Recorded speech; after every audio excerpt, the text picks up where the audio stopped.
നടിയെ ആക്രമിച്ച കേസിൽ വിചാരണ അന്തിമഘട്ടത്തിലേക്ക് കടക്കുകയാണ്. അന്വേഷണ സംഘത്തലവൻ ബൈജു പൗലോസിന്റെ വിസ്താരം പൂർത്തിയായി. 109 ദിവസമാണ് ഡിവൈഎസ്പി ബൈജു പൗലോസിനെ വിസ്തരിച്ചത്. ഇനി നടക്കാനുള്ള പ്രതിഭാഗം സാക്ഷി വിസ്താരവും വാദവുമാണ്.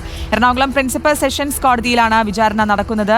റിനു ശ്രീധറാണ് വിശദാംശങ്ങൾ നൽകാൻ ചേരുന്നത്. റിനു, അന്വേഷണ ഉദ്യോഗസ്ഥനെ 109 ദിവസം ബൈജു പൗലോസിനെ വിസ്തരിച്ചു. ഇതിൽ 90 ദിവസവും വിസ്തരിച്ചത് ദിലീപിന്റെ അഭിഭാഷകനാണ്. അപ്പോൾ ഇനിയുള്ളത് പ്രതിഭാഗം സാക്ഷി വിസ്താരവും വാദവുമാണല്ലേ? അതിൽ ഇനി എന്തൊക്കെയാണ് നടപടിക്രമങ്ങളുള്ളത്?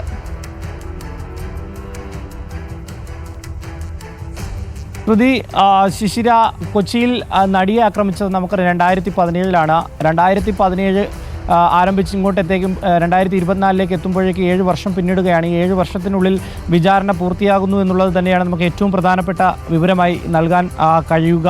അന്വേഷണ സംഘത്തലവൻ ബൈജു പൗലോസിൻ്റെ ഒരു വിചാരണയാണ്, വിസ്താരമാണ്, സാക്ഷി വിസ്താരം എന്ന് വേണമെങ്കിൽ പറയാം. വിസ്താരമാണ് ഇപ്പോൾ കഴിഞ്ഞ ദിവസങ്ങളിലൊക്കെ തന്നെ നടന്നത്. ഏകദേശം 109 ദിവസത്തോളം ഇദ്ദേഹത്തെ വിസ്തരിച്ചു എന്നുള്ളൊരു വിവരമാണ്. ഇതിൽ 90 ദിവസവും വിസ്തരിച്ചത് ദിലീപിൻ്റെ ഈ 8ാം പ്രതിയാണ് ദിലീപ്. ഈ കേസുമായി ബന്ധപ്പെട്ടുകൊണ്ട് ദിലീപിൻ്റെ അഭിഭാഷകനാണ് വിസ്തരിച്ചത് എന്നുള്ളതാണ്.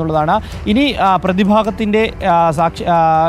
പ്രതിഭാഗ സാക്ഷി വിസ്താരവും വാദവുമാണ്. അതാണ് ഇനിയുള്ളത്. നടപടിക്രമം ആ രീതിയിലാണ് പോകുന്നത്. എന്തായാലും ബൈജു പൗലോസിന് വിസ്തരിച്ചു തുടങ്ങിയത് ജനുവരി 4 അന്ന് മുതൽ ഏകദേശം 109 ദിവസം വിസ്തരിച്ചു എന്നുള്ളതാണ് നമുക്ക് ലഭിക്കുന്ന വിവരം. എന്തായാലും എറണാകുളം പ്രിൻസിപ്പൽ സെഷൻസ് കോടതിയിലാണ് വിചാരണ നടന്നത്.